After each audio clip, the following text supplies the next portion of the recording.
Hi friends, সবাই ভালো আছো? বৃষ্টির দিনে আমিও ভালো আছি। 2-3 দিন ধরে বৃষ্টি হয়েই যাচ্ছে, তার জন্য আজকে একটুখানি সন্ধ্যাবেলা চপ বানাবো। তো তার জন্য ধনে পাতা নিয়ে নিয়েছি, আমি ভাগ ভাগ করেই নিয়েছি, আর কটা কাঁচা লঙ্কা নিয়ে নিয়েছি ধনে পাতার চপ বানানোর জন্য। তার জন্য প্রথমে বাটিতে আমি পরিমাণ মতো বেসন নিয়ে নিলাম। এবার দিলাম এর মধ্যে কর্নফ্লাওয়ার,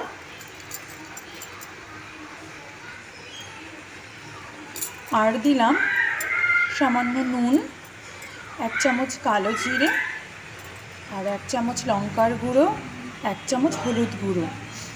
এইদিকে আমি কড়াইতে তেলটা বসিয়ে দিলাম গরম হওয়ার জন্য,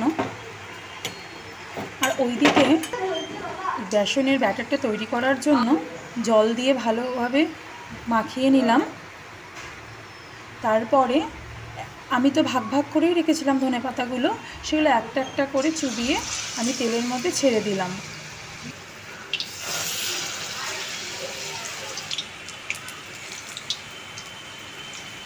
প্রথমে আমি 3টে ভেজে নিলাম, ভালোভাবে এপিট ওপিট লাল করে ভালোভাবে ভেজে আমি তুলে নেব।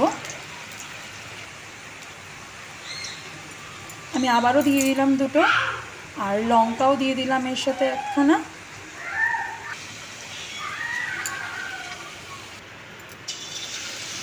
আমার ভালো করে ভাজা হয়ে গেছে, আমি তুলে নিয়েছি।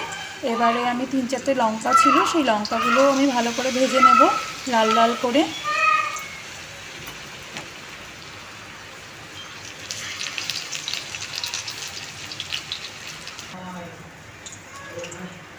আমার চপ ভাজা হয়ে গেছে। এবার আমি একটা বোলে মুড়ি নিয়ে নিয়েছি, আর চপগুলোও ভেজে নিয়েছি, সেগুলো নিয়ে মুড়ির ওপরে দিয়ে দিলাম। আমাদের সন্ধ্যাবেলার টিফিন রেডি।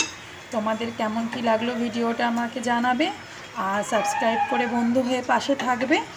আজকের মতো এখানেই, আবার আসবো নেক্সট কোনো ভিডিওতে। আজকের মতো টাটা, আর এতক্ষণ আমার সাথে থাকার জন্য অসংখ্য ধন্যবাদ।